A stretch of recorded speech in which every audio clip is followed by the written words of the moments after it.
aceite sobre mis heridas. Es el agua en el desierto y el calor en el invierno.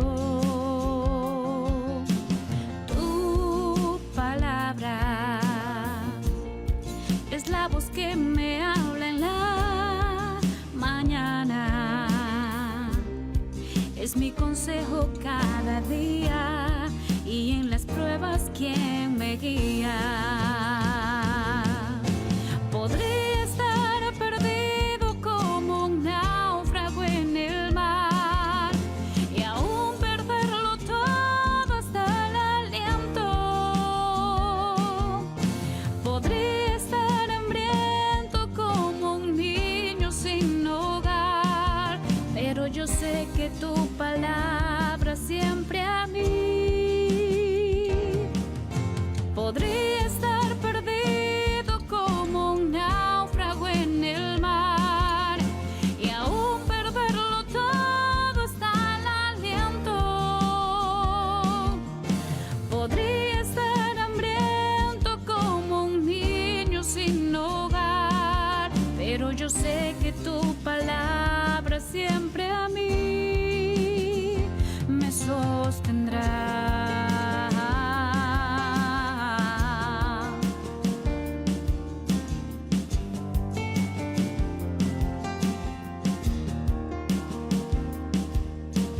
Tu palabra es como aceite sobre mis heridas. Es el agua en el desierto y el calor en el invierno. Tu palabra es la voz que me habla en la mañana. Es mi consejo cada día y en las pruebas quien me guía. Podría estar perdido como un náufrago en el mar y aún perderlo todo hasta el aliento. Podría estar hambriento como un niño sin hogar, pero yo sé que tu palabra siempre a mí. Podría estar perdido como un náufrago en el mar y aún perderlo todo hasta el aliento. Podría estar hambriento como un niño sin hogar, pero yo sé que tu palabra siempre a mí. Pero yo sé que tu palabra siempre a mí me sostendrá.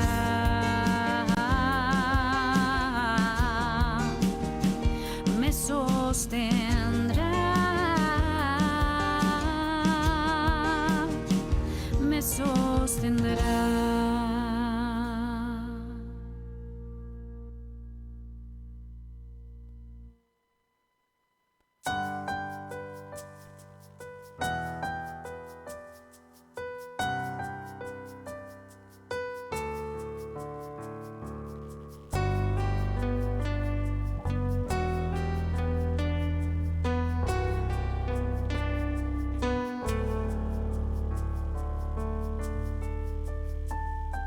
Tú eres mi luz y mi salvación.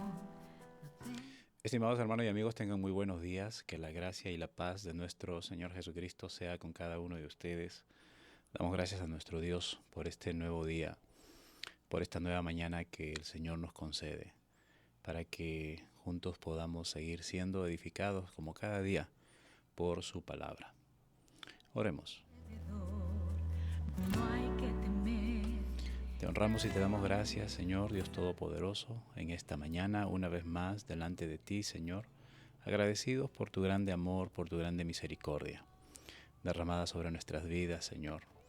Cada día nos concedes este privilegio de poder presentarnos ante ti, Señor, para honrarte, glorificarte y ser edificados también, Señor, por tu palabra. Dios mío, gracias porque cada día por medio de ella nos hablas a nuestro corazón, hablas a nuestra mente, Señor, y podemos y tenemos, Dios mío, que hacer cada día de acuerdo a lo que tú demandas de cada uno de nosotros. Y te rogamos en esta mañana que nos concedas la capacidad de poder poner en práctica lo que podemos aprender, lo que aprendemos cada día de tu palabra, Señor. Dios mío, usa mis labios, usa mi corazón, mi mente, para que cada uno de los que estamos reunidos y quienes puedan ver esta transmisión durante el día o en cualquier momento, Señor, podamos juntos ser edificados en tu palabra. Glorifícate en tu palabra, Señor, glorifícate en nuestras vidas. Nos exponemos a ella y sea tu nombre glorificado en nosotros. Te honramos, Señor. Amén. Amén. Tu gran bondad, elevaré un sacrificio de alabanza. Damos gracias a nuestro Dios, hermanos, por el día de hoy, que el Señor nos permite poder desarrollar este estudio. El día de ayer estuvimos hablando con respecto a la tentación de Jesús. En la ocasión en la que Jesús fue llevado por el Espíritu Santo al desierto para ser tentado por el diablo. Y dijimos que las tentaciones también son parte del plan de Dios para nuestras vidas, ¿no? No podemos negar que Dios permite las tentaciones para que nosotros, por un lado, seamos probados y para que también nosotros podamos cada día, teniendo en cuenta del peligro que corremos frente a las tentaciones, debemos estar velando. Jesús le dijo a sus discípulos: velad y orad para que no caigáis en tentación. Y en la oración modelo que Jesús enseñó a sus discípulos, en un párrafo el Señor nos enseña a pedirle al Padre que no nos permita caer en tentación, que no nos haga caer en tentación. No, la oración del Señor no fue de que, Señor, que no sean tentados nunca, al contrario. Continuamente Jesús advertía a sus discípulos que en todo momento pasaríamos por situaciones difíciles, que estamos en este mundo y lo que ofrece este mundo, y ya lo dijimos, este mundo gobernado por Satanás, por el momento él tiene digamos así, el dominio del sistema de gobierno, del sistema de este mundo, ¿no? Satanás.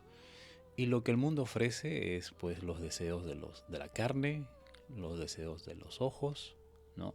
Y la vanagloria de la vida, según lo que leímos en Primera de Juan. Y son las estrategias que Satanás, siempre ha usado desde el principio.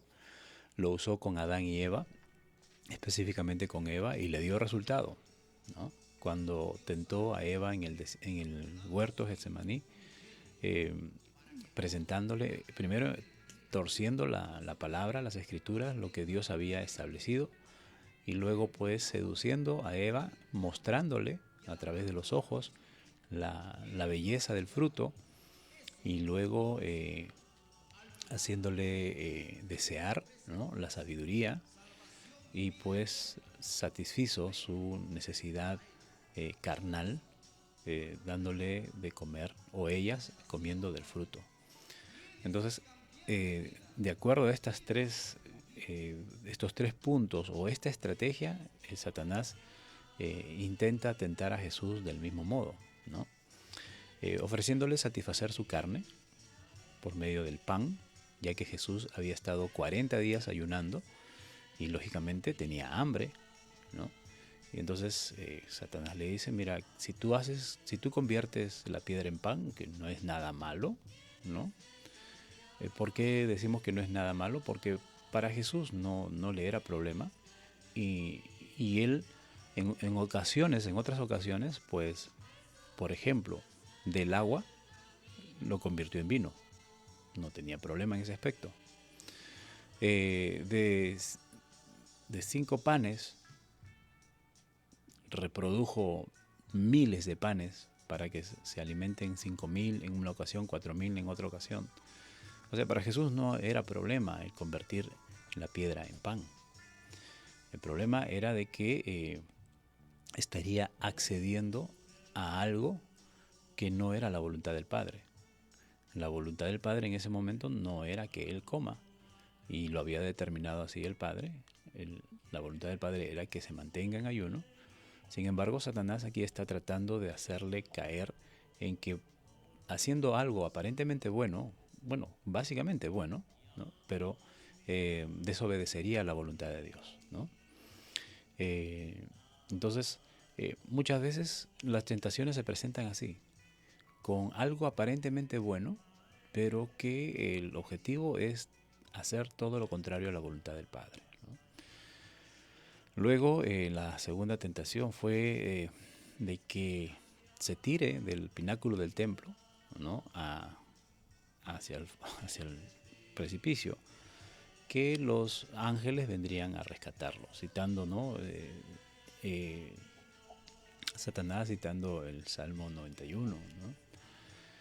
Entonces,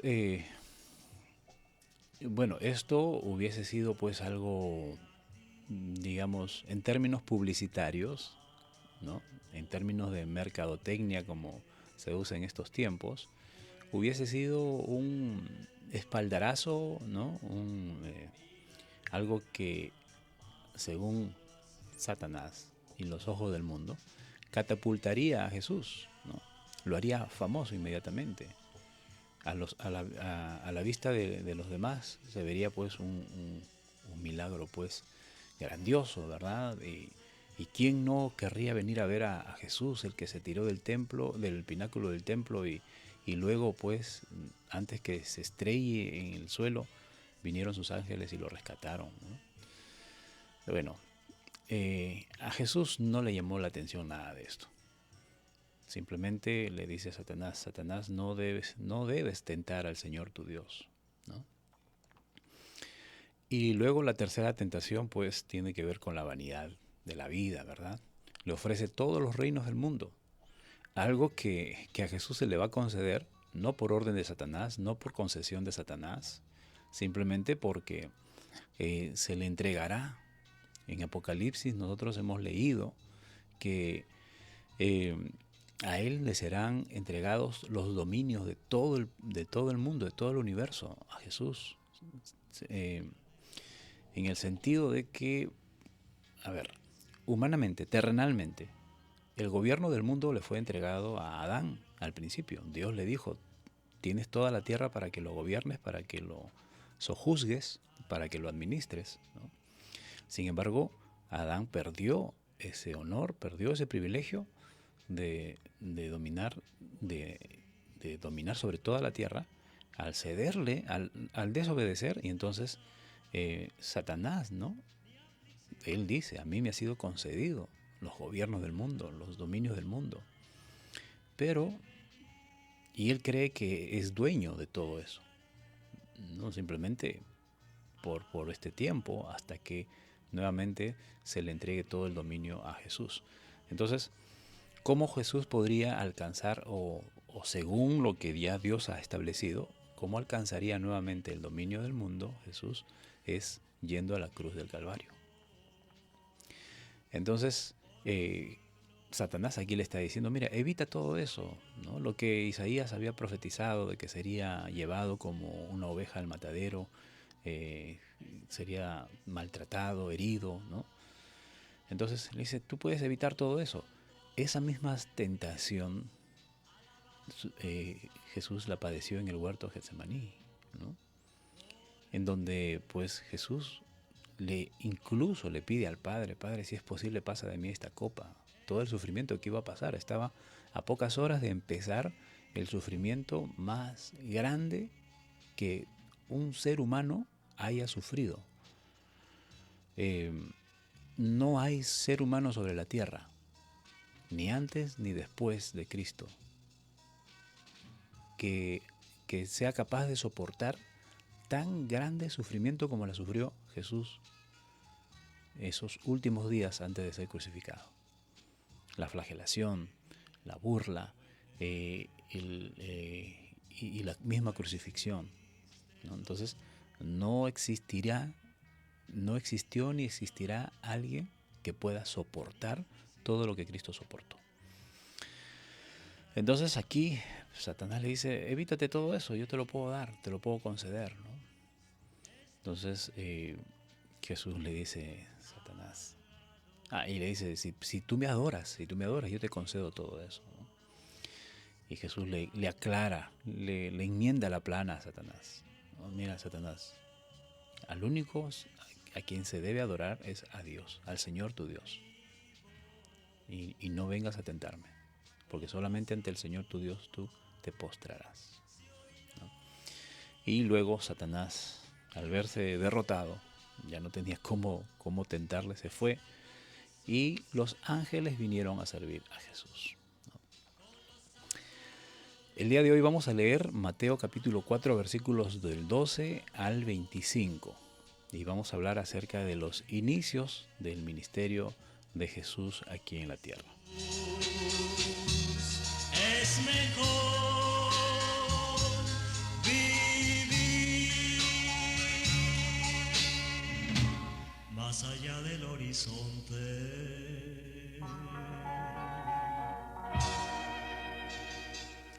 Leemos entonces Mateo capítulo 4, versículos del 12 al 25. Dice el versículo 12: Cuando Jesús oyó que Juan estaba preso, volvió a Galilea.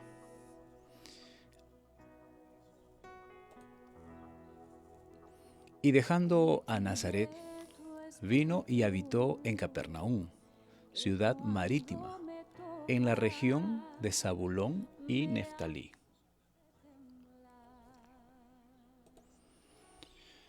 para que se cumpliese lo dicho por el profeta Isaías cuando dijo: tierra de Zabulón y tierra de Neftalí, camino del mar al otro lado del Jordán, Galilea de los gentiles. El pueblo asentado en tinieblas vio gran luz, y a los asentados en región de sombra de muerte, luz les resplandeció. Desde entonces comenzó Jesús a predicar y a decir: arrepentíos, porque el reino de los cielos se ha acercado. Andando Jesús junto al mar de Galilea, vio a dos hermanos, Simón, llamado Pedro, y Andrés su hermano, que echaban la red en el mar, porque eran pescadores. Y les dijo: venid en pos de mí, y os haré pescadores de hombres. Ellos entonces, dejando al instante las redes, le siguieron. Pasando de allí, vio otros dos hermanos, Jacobo, hijo de Zebedeo, y Juan, su hermano, en la barca de Zebedeo, su padre, que remendaban sus redes, y los llamó. Y ellos, dejando al instante la barca y a su padre, le siguieron. Y recorrió Jesús toda Galilea, enseñando en las sinagogas de ellos, y predicando el evangelio del reino, y sanando toda enfermedad y toda dolencia en el pueblo. Y se difundió su fama por toda Siria, y le trajeron todos los que tenían dolencias, los afligidos por diversas enfermedades y tormentos, los endemoniados, lunáticos y paralíticos, y los sanó. Y le siguió mucha gente de Galilea, de Decápolis, de Jerusalén, de Judea y del otro lado del Jordán.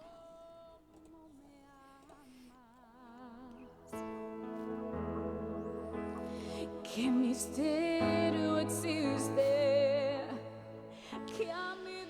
Bien, entonces vemos que recordemos que Jesús había sido llevado a Nazaret por José, su padre, ¿no? Su padre terrenal. Y hablamos un poco acerca de Nazaret.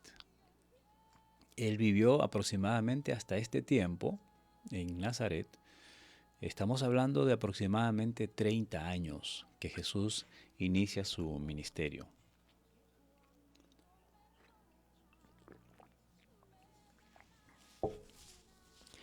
A los 30 años de edad aproximadamente. Y entonces él crece allí en Nazaret, ¿no? Y es conocido como el Nazareno. Bueno, todo el mundo lo conocía. Si hablaban de Jesús, Jesús de Nazaret o el Nazareno. Y ya dijimos también qué es lo que significa cuando le decían Jesús de Nazaret, ¿no? Entonces, luego viene a Juan el Bautista, se bautiza y hemos visto esta parte de su historia. Y es llevado por el desierto a ser tentado y él sale victorioso de la tentación. Y ahora, ya habiendo sido presentado Jesús públicamente, ¿no? En el bautismo de Jesús vimos cómo el Padre, ¿no? El Padre anuncia. Es como, por ejemplo, en un matrimonio, en la ceremonia, se suele presentar, ¿no? El ministro o quien está oficiando la ceremonia, después de que ambos dan sus votos de amarse el uno al otro, de cuidarse el uno al otro, y se aceptan el uno al otro como esposos. Entonces el ministro presenta ante los invitados, ante toda la sociedad, y les dice: ahora les presento a los esposos tal. ¿No es cierto? Entonces, de ese modo, ellos son presentados ante la sociedad. He visto también en algunas ocasiones, cuando se celebran los 15 años de las hijas, ¿no? En donde bueno, hay algunas ceremonias que he visto donde hay un ministro que ora por las damas, por las señoritas, ¿no? Bueno, lógicamente estoy hablando en el ámbito cristiano. Y pues presenta a la sociedad. Los padres presentan ante la sociedad a su hija señorita, ¿no?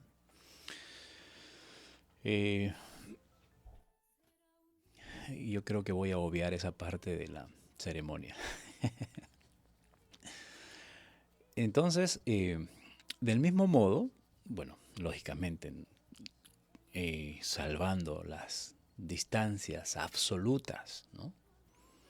Respetando las situaciones muy distantes, el Señor Jesucristo es presentado después de ser bautizado, saliendo del agua, y dice la Escritura, hemos leído en Mateo capítulo 3, que las aguas el cielo se abre y se oye una voz del cielo diciéndole a todos, a oídas de todos: este es mi Hijo amado en quien tengo complacencia, en quien me alegro.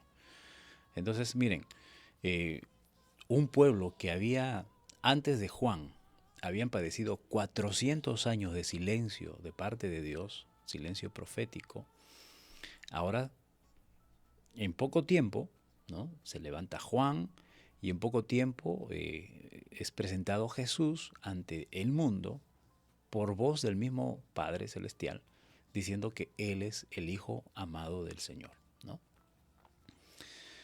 Entonces ya todos, por lo menos ese grupo de personas quienes escucharon, ya sabían.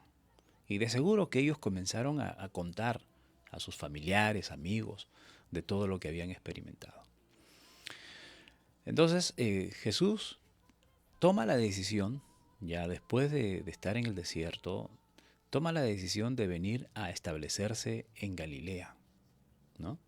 Específicamente en la ciudad de Capernaum, en el pueblo de Capernaum, ¿no? Entonces, él allí establece, como decía el pastor Feliciano Ruiz, como una base de trabajo, ¿no? Donde tenía que llegar cada vez que él tenía que emprender una misión. Entonces, para preparar la misión llegaba a este lugar, siempre llegaba a este lugar. Entonces, ya había pasado un buen tiempo, ¿no? Cuando Jesús oye que Juan el Bautista, estoy leyendo en la versión de traducción del lenguaje actual, el versículo 12, cuando Jesús oyó que Juan el Bautista estaba en la cárcel. En los otros evangelios, específicamente creo que es Lucas, se detalla el por qué Juan es encarcelado, ¿no? Entonces, Juan, bueno, ya lo vamos a leer, no quiero adelantar mucho, pero estando en la cárcel, y ya lo dijimos, ¿no? De alguna manera, Juan le crece cierta duda si es que Jesús era realmente el Mesías, ¿no? Estando en la cárcel. Entonces Jesús se entera que Juan estaba en la cárcel. Eso de alguna manera, no por miedo porque, bueno, Jesús es Dios, pero estamos hablando de Jesús hombre, ¿no? Jesús hombre. Entonces, de alguna manera estratégica, Jesús sale de Nazaret, ¿no? Y entonces se va a Galilea, al enterarse de que Juan había sido encarcelado. Entonces se marcha a la región de Galilea. Galilea, y lo vamos a ver en los siguientes versículos, era una zona marítima, ¿no? Y es llamado por el profeta Isaías Galilea de los gentiles. Dice el versículo 13, pero no volvió a su casa en Nazaret, sino que fue a vivir a Capernaum. Este pueblo se encuentra a orillas del lago de Galilea. Allí vivieron las tribus israelitas de Zabulón y Neftalí, ¿no? Esta zona le había sido otorgada a estas dos tribus, a Zabulón y a Neftalí. Y así se cumplió lo que Dios había dicho por medio del profeta Isaías cuando escribió. Por eso esto les decía, no tanto por miedo, sino porque, bueno, era plan del Señor, plan de Dios, ¿no es cierto? De que Él venga a establecerse a Capernaum de Galilea, ¿no? Y la profecía que cita aquí es Isaías 9, la que cita Mateo, ¿no? Porque Mateo es el que está escribiendo este libro, y él dice, así se cumplió lo que Dios dijo por medio del profeta Isaías cuando escribió. Escucha, tierra de Zabulón, que está cerca del gran mar. Escucha, tierra de Neftalí, que estás al oeste del río Jordán. Miren cómo estaba, aquí detalla el profeta la ubicación estratégica de esta región de Galilea, ¿no? Escucha tú, Galilea, tierra de gentiles, Galilea de los gentiles. Si bien es cierto,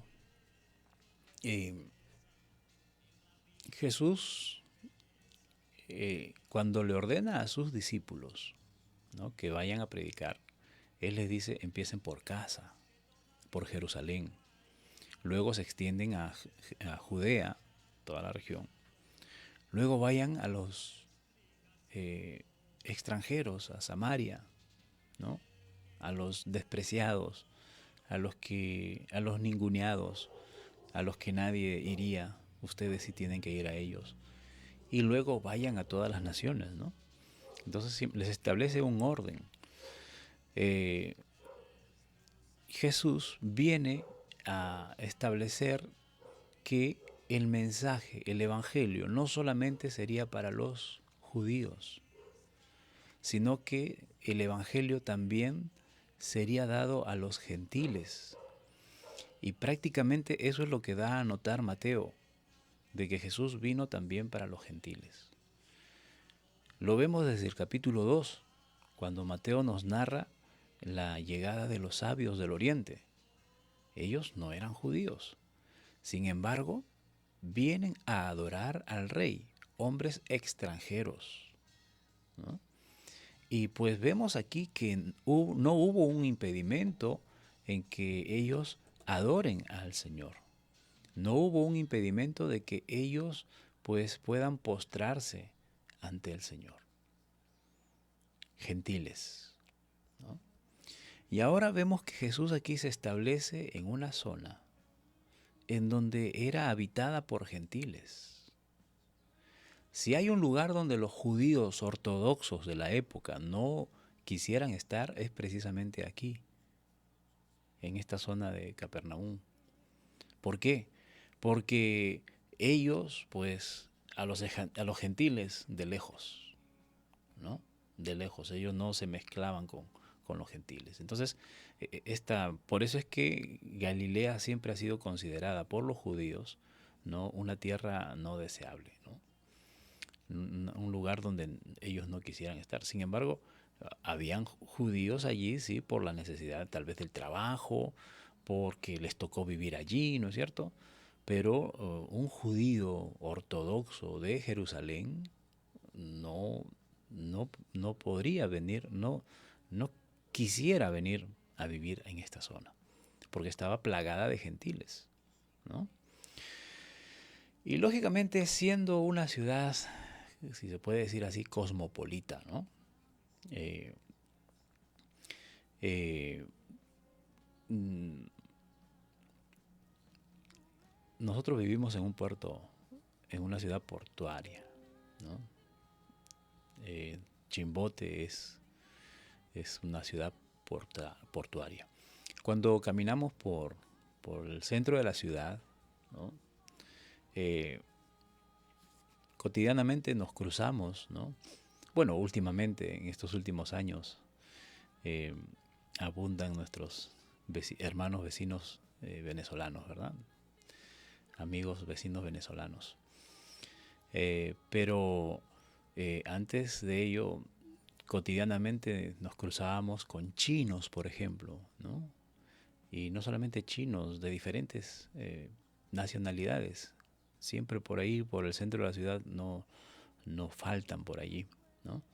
Es que, bueno, llegan barcos de diferentes países también a nuestra ciudad y sus tripulantes, pues, bajan y pasean por la ciudad, ¿no?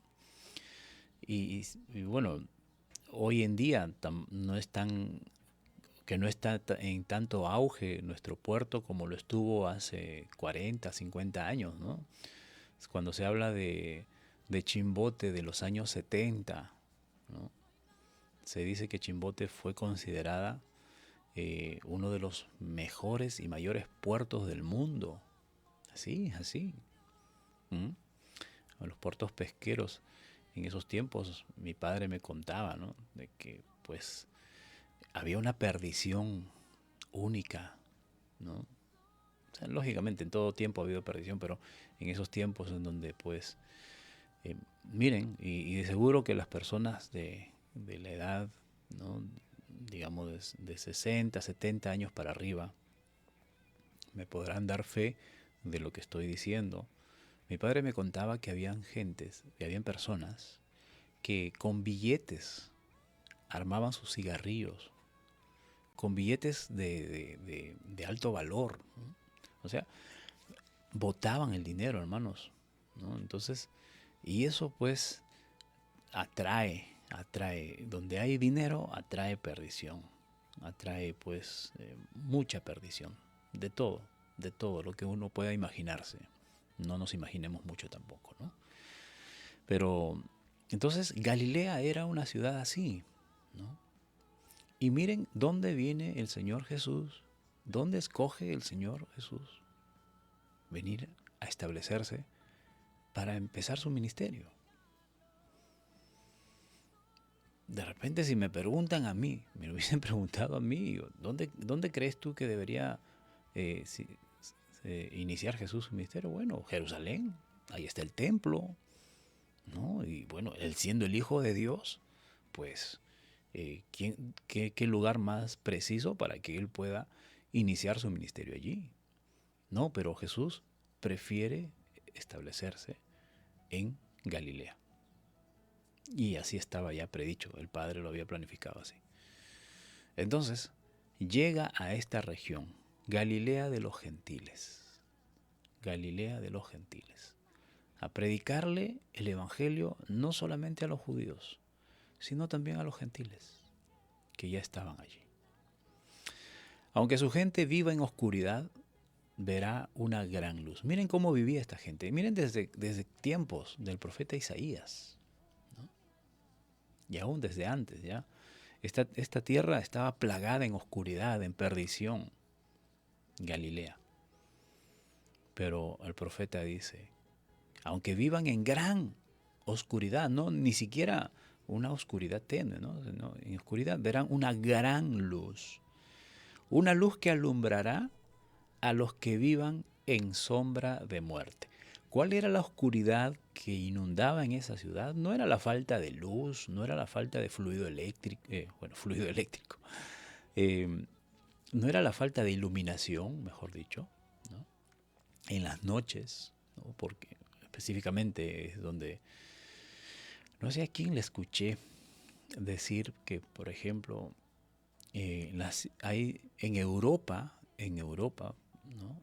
Hay ciudades, no recuerdo específicamente qué países, pero en su mayoría en las ciudades de Europa en el día son ciudades pues hermosas, ¿no? Donde uno puede sentarse en una plaza y poder ahí contemplar el ambiente, ¿no? Todo limpio, todo, ¿no? Todo de tercer mundo, perdón, de primer mundo. Nosotros se nos considera a nosotros tercer mundo. Entonces, una ciudad limpia, ordenada, ¿no? Ciudades así en Europa. Pero cuando empieza la noche, es un caos total en esas ciudades, ¿no? Entonces, la noche siempre está asociada con la perdición.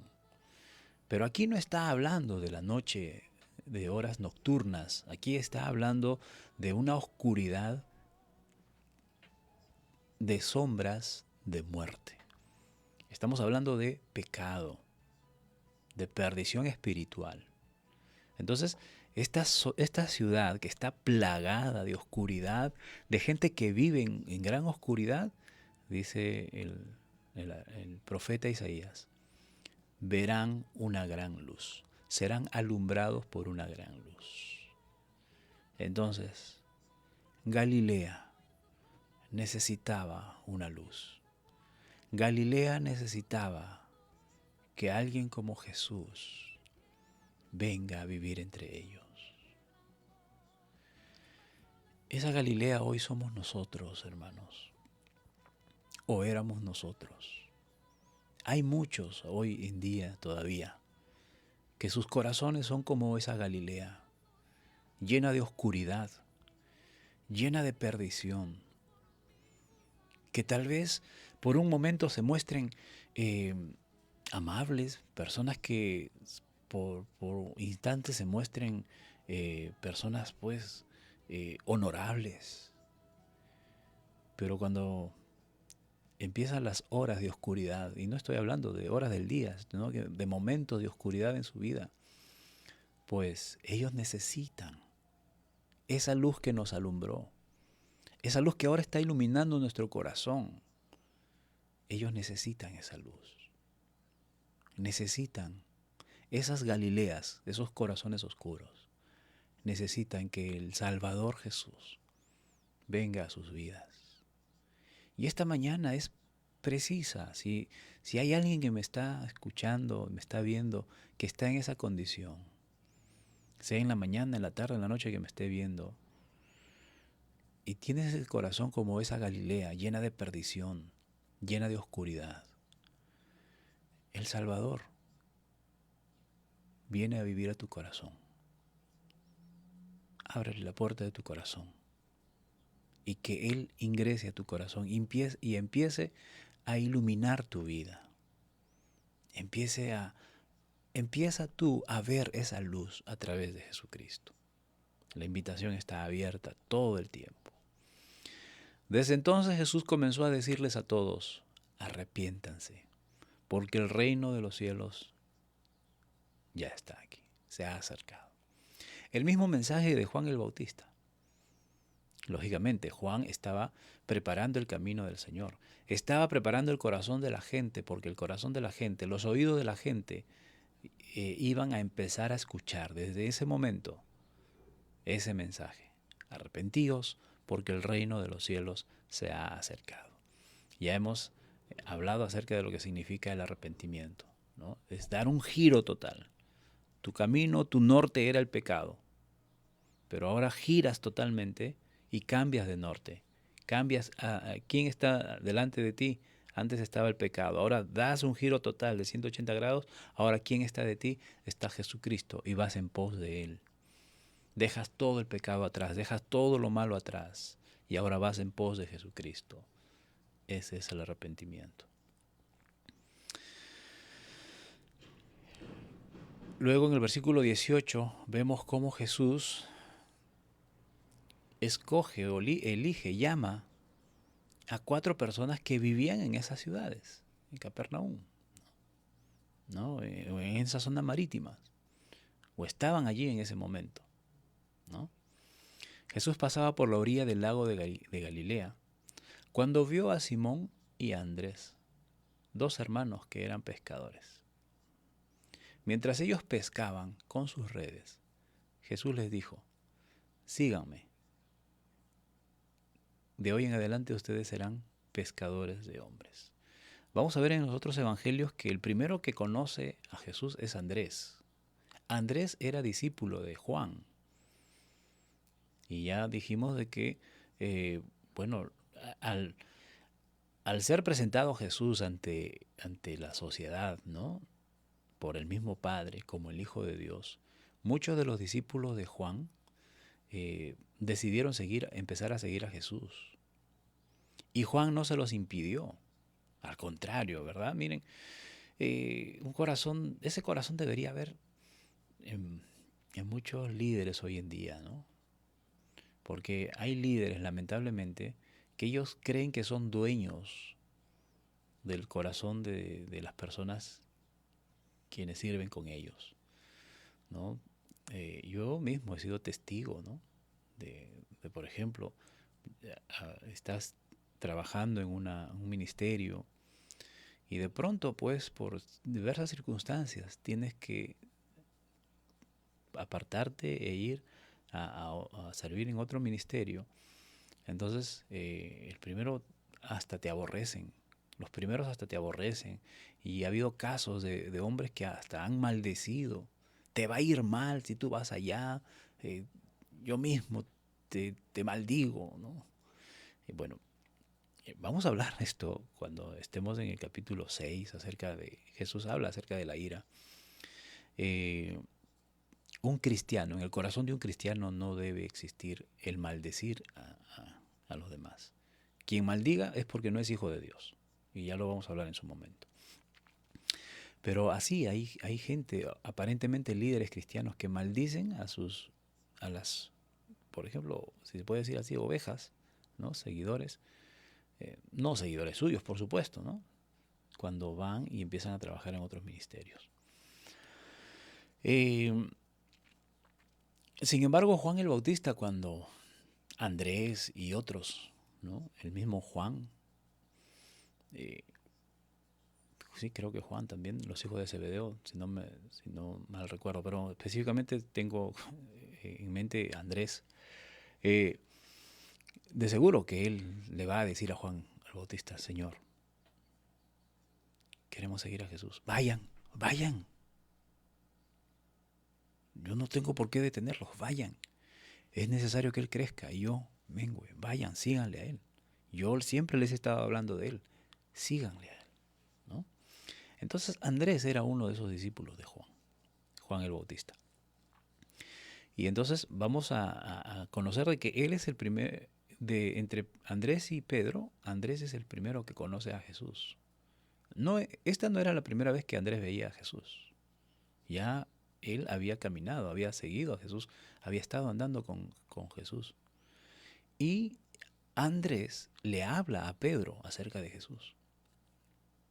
Y es en esta circunstancia en que Jesús viene por la zona y los encuentra a los dos. Encuentra a Andrés, que ya lo conocía, y encuentra a Pedro, ¿no? Y entonces los dos eran pescadores, estaban remendando sus redes, ¿no? Y mientras ellos pescaban con sus redes, Jesús vino y dijo: síganme. Y en lugar de pescar peces, les voy a enseñar a ganar seguidores para mí. En la versión Reina Valera dice: los haré pescadores de hombres. Pescadores de hombres. En ese mismo instante, Pedro y Andrés dejaron sus redes y siguieron a Jesús. ¿Qué vieron en Jesús para que lo dejen, para que dejen todo inmediatamente, ¿no? Y vamos ya en los demás evangelios, vamos a ver, Pedro ya había experimentado a Jesucristo también, ¿sí? Esta tampoco no era la primera vez que Pedro ve a Jesús. Ya Jesús le había sanado a la suegra, y eso lo vamos a ver más adelante. Entonces ya conocía a Jesús. Por eso que inmediatamente cuando Jesús les dice, sígame, ellos, sin pensarlo, sin titubearlo, siguieron a Jesús. 21. Jesús siguió caminando por la orilla del lago y vio a Santiago y a Juan. Santiago o Jacobo, ¿no? Como también se le conoce. Y Juan. Juan es el que escribe el Evangelio de Juan, las cartas de Juan y el Apocalipsis, ¿no? Entonces aquí encuentra a estos dos hijos de Zebedeo, ¿no? Los dos estaban en una barca arreglando sus redes. Ellos son los que estaban remendando sus redes junto a Zebedeo, su padre. Y Jesús llamó a los dos. Ellos de inmediato también dejaron la barca y dejaron a su padre y siguieron a Jesús. ¿Ustedes se imaginan cómo se sentiría el padre de Jacobo y Santiago en ese momento? Que dejaron las redes, o sea, tenían una, ¿cómo le llaman hoy? MIPE o PYME, ¿no? Pequeña y mediana empresa. Tenían una pequeña empresa, bueno, no sé si era tan pequeña tampoco, ¿no? Pero bueno, era la empresa, era el trabajo que ellos tenían con su padre, ¿no? De ellos subsistían, de ellos se mantenían económicamente, era su sustento, ¿no? Zebedeo tal vez vio, pues, ¿y estos qué tienen? ¿Por qué se van? Me abandonan y se van siguiendo a un desconocido, ¿no? Para Zebedeo tal vez, o tal vez no tan desconocido, ¿no? Ya aquí, ya Jesús ya estaba siendo relativamente conocido, ¿no? Pero vemos también que Zebedeo tampoco les impide. Y esto es algo importante que debemos notar, ¿no? Tal vez se hubiese registrado, ¿no? Hubiesen registrado aquí, Mateo lo hubiese registrado. Y Zebedeo se opuso, no, pero no, simplemente ellos se fueron, dejaron a su padre, y Jesús llamó a los dos, y ellos salieron de inmediato de la barca y dejaron a su padre y siguieron a Jesús. Y Jesús recorría toda la región de Galilea, predicando el Evangelio. Arrepiéntanse porque el reino de los cielos se ha acercado. Enseñaba en las sinagogas. Anunciaba las buenas noticias, el Evangelio del reino de Dios. Y sanaba a todos los que estaban enfermos. Estos milagros de sanidad, hermanos, confirmaba el ministerio de Jesús, ¿no? Confirmaba que Jesús había sido enviado por Dios, era el Hijo de Dios. Y Jesús se hizo muy famoso en toda la región de Siria. Miren, era colindante esta ciudad de Galilea con la zona ya de Siria, estamos hablando de países extranjeros, pueblos extranjeros, ¿no? Entonces, la gente le traía personas que sufrían dolores, enfermedades y que tenían demonios. Y también le traían a los que sufrían de ataques y que no podían caminar ni moverse, y a todos ellos los sanó. Miren, Jesús, si Él mismo va a enseñar más adelante en los capítulos 5, 6, que debemos ser compasivos, que debemos ser misericordiosos, pues Él lo demostró aquí. El objetivo, el ministerio o el propósito por el cual Jesús vino a esta tierra no era primordialmente sanar a los enfermos físicos, ¿no? Sino era sanar de la enfermedad del pecado, la enfermedad espiritual, rescatarnos del pecado. Sin embargo, Él no es ajeno a la necesidad de la gente. Y no estamos hablando necesariamente de sus discípulos, de sus seguidores. Jesús sanaba a mucha gente que incluso no eran sus seguidores. ¿Mm? Venían a Él de todos lados, le traían a Él gente que sufrían dolores, enfermedades o que tenían demonios, ¿no? Y también le traían a los que sufrían de ataques o que no podían caminar ni moverse. Y a todos ellos sanó. Muchísima gente de las regiones de Galilea, de Judea, de Decápolis.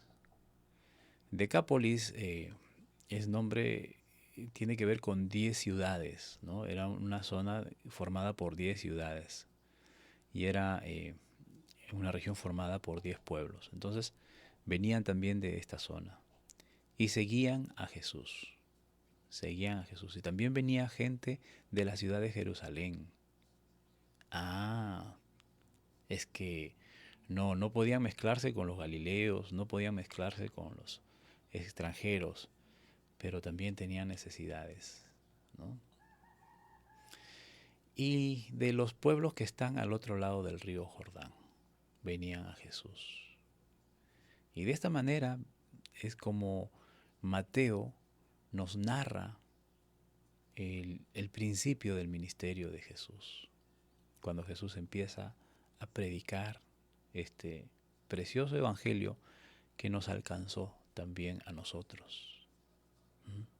Nos alcanzó también a nosotros. Y como decía hace un momento, ¿cómo está nuestro corazón? ¿Cómo está nuestra vida delante del Señor? Jesús ha venido trayendo luz. ¿Está iluminado nuestro corazón? ¿Está con luz o está en oscuridad? ¿O todavía no le ha llegado esa bendita y gloriosa luz de Jesucristo? Si está en oscuridad, este es el momento para que se encienda esa luz en tu corazón, para que ya no sigas viviendo en esa oscuridad, plagada de pecado. No te estoy ofreciendo de que si vienes al Señor Jesucristo ahora todas las cosas te van a salir bien, no. Sino que al tener luz en tu corazón, ahora vas a ver más claras las cosas. Y vas a aprender que este camino definitivamente es el camino que te conviene. Es el camino que te va a llevar a la vida eterna. Así que yo te invito, enciende esa luz en tu corazón. Que se encienda esa luz en tu corazón. Ríndete a los pies de Jesucristo y que Él ilumine tu corazón en esta mañana. Oremos. Padre amado, bendito Dios, te damos gracias, Señor, porque un tiempo nuestro corazón era así, en la que abundaba la oscuridad, abundaban las tinieblas. No te conocíamos. Tal vez éramos corazones despreciables. Tal vez éramos corazones que nadie daría algo por nosotros. Pero tú decidiste venir a vivir en nuestro corazón. Y de seguro que también, Señor, tú has decidido venir a vivir en el corazón de muchos de los que están escuchándonos y que todavía están en oscuridad, que todavía sus corazones están inundados de tinieblas. Pero como dijo el profeta Isaías, aquellos que vivían en tinieblas, una gran luz vino a habitar entre ellos. Señor, ilumina el corazón de aquel que en este momento está sintiendo ese dolor, ese pesar, ese compungimiento y está, Señor, arrepintiéndose de sus pecados. Y está, Señor, dando ese giro necesario, dejando el pecado atrás, el mundo atrás, y ahora tenerte a ti como norte para seguirte, ya no en un camino oscuro, ahora en un camino lleno de luz, un camino iluminado, Señor amado.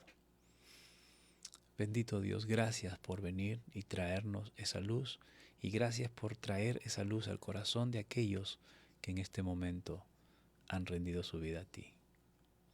Perdona sus pecados, Señor.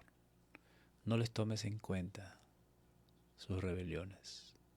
Limpia sus corazones, limpia sus mentes, limpia sus vidas, transforma sus corazones, sus vidas. Señor, cámbiales su manera de pensar y que ahora vivan para ti, que ahora empiecen a vivir este camino que no es fácil, es más, podríamos decir que es más difícil, pero te tenemos a ti delante de nosotros y eres el que nos ayuda a seguir por este camino difícil. Pero nuestra mirada está arriba en el cielo. Nuestra mirada está puesta en ti, Señor, viviendo contigo en todo tu esplendor de tu gloria. Sea tu nombre engrandecido y glorificado, no solamente en nuestros corazones que ya somos salvos, sino de aquellos que han de ser salvos, Señor, por tu palabra. Por otro lado también, Señor, agradecerte por todas las bendiciones que nos concedes. En primer lugar, la salud, la vida, este privilegio de poder presentarnos delante de ti. Y también te rogamos, Señor, por nuestros hermanos, por tus hijos que están pasando necesidad, Señor. Sí, les tocó, como en algún momento nos tocará o nos tocó a nosotros, Señor, vivir tiempos difíciles. Pero tú nunca nos has abandonado y confiamos que no abandonarás a tus hijos, a tus santos, Señor. Provee lo que necesitan, lo material, lo espiritual, lo físico, Señor. Dios mío, y si están pasando por tiempos de prueba y todavía el proceso va a durar todavía, Señor, no podemos pedirte que ya termine el proceso. Tú tienes el plan ya determinado. Pero lo que sí podemos pedirte, Señor, es que no les falte la fe. Fortalece su fe, fortalece sus corazones, su confianza en ti, Señor. Que estén cada día firmes en ti, Dios mío. Y no solamente ellos, nosotros necesitamos cada día estar firmes en ti, Dios mío. Ayúdanos para que en el tiempo de la prueba podamos resistir y encontrar la salida, Señor. Encontrar la puerta que es tu Hijo Jesucristo. La puerta, Señor, que nos bendice. Amado Dios, obra también en el corazón de aquel amigo, de aquel familiar, Señor, que todavía no te conoce. Señor, y es necesario que se rinda a ti. Es necesario, Señor, que se entreguen a ti para que sus almas no se pierdan, Señor. Ten misericordia, Dios amado. Señor, no queremos cesar de pedirte también por nuestras autoridades, desde nuestro presidente de la República, Señor, hasta nuestras autoridades locales. Señor, más allá de todo, obra en sus corazones. Ellos necesitan también venir a ti. Ellos necesitan rendirse a ti, Señor. Ayúdalos, Padre mío. Muévelos a arrepentimiento, Señor, y que vuelvan sus corazones a ti, para que, siendo justificados por tu gracia, Señor, ellos puedan gobernar con justicia. Obra en sus vidas, Señor. Te ruego también por mis hermanos que nos acompañan diariamente. Señor, bendice sus vidas, nombre por nombre, suple sus necesidades, toda necesidad que tengan. Señor bendito, sea tu mano poderosa de amor, de misericordia, de bendición sobre sus vidas. Y gracias también por guardarnos y poder, Señor, desarrollar este tiempo de escudriñar un poco tu palabra, Señor. Bendito sea tu nombre.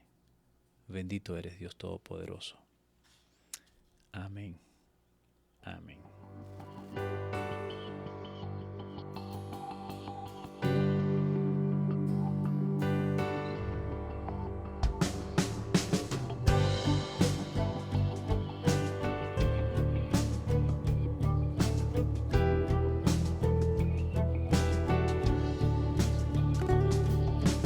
Llenas mi vida. Gracias al Señor, hermanos, por este precioso tiempo. Y quiero también agradecer a cada uno de mis hermanos que nos acompañan cada día.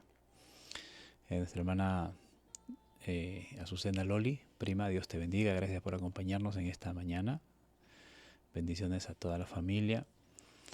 María Luz María Rondo, Dios te bendiga. Luz, gracias por acompañarnos. Genaro Chero, cuñado, Dios te bendiga. Mercedes Moscol, hermana, Dios la bendiga. Gracias por acompañarnos. Elena Yupanqui, Dios la bendiga, hermana. María Electo, mi hermana, Dios te bendiga, hermanita. Mercedes Mogollón, Dios la bendiga, mi hermana. Rosa Cayetano, mi madrecita, como cada día, siempre acompañándonos. Carmen Pajuelo Carvajal, Dios la bendiga, gracias por acompañarnos. Nancy y Roxana Pajuelo también. Supongo que son hermanas, Pajuelo Carvajal, ¿no? Dios las bendiga, gracias por acompañarnos. Liliana Isla, hermana, Dios la bendiga, gracias por acompañarnos. Saludos al pastor Feliciano y a toda la familia. Orlando Edgar Abanto, bendiciones, Dios te bendiga, gracias por acompañarnos. Soy la Medina Orihuela, hermanita, Dios bendiga. Quiero también no pasar por altos. Patricia Santillán Cisneros, Dios la bendiga. Dios bendiga su vida, la familia también, ¿verdad? ¿Quién tenemos por aquí?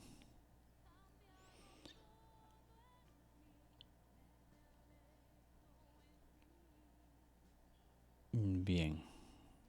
Bueno, y a todos los que en el transcurso del día, ¿no? Se unan a esta transmisión, pues que el Señor bendiga sus vidas, siempre que la gracia del Señor sea con cada uno de ustedes. De mi parte, hermanos, agradecido a Dios por este tiempo. Si Dios lo permite, mañana es jueves, ¿sí? Mañana jueves estaremos continuando con el estudio de este precioso libro, este Evangelio de Mateo. Esperamos también poder contar con la compañía de cada uno de ustedes. Hermanos,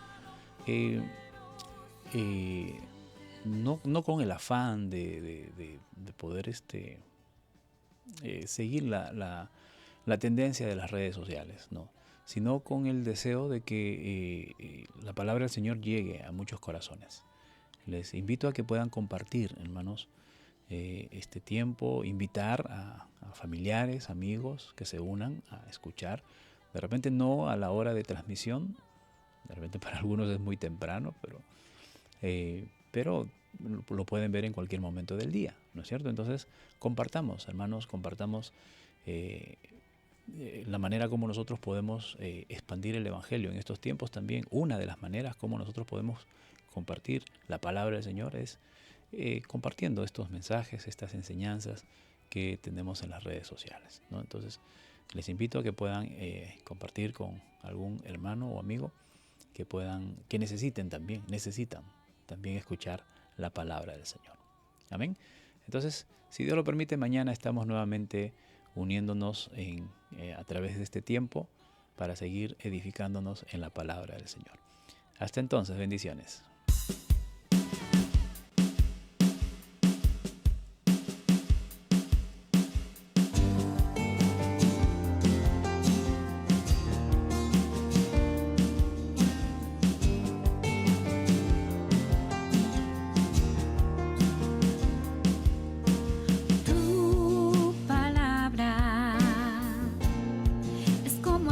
aceite sobre mis heridas.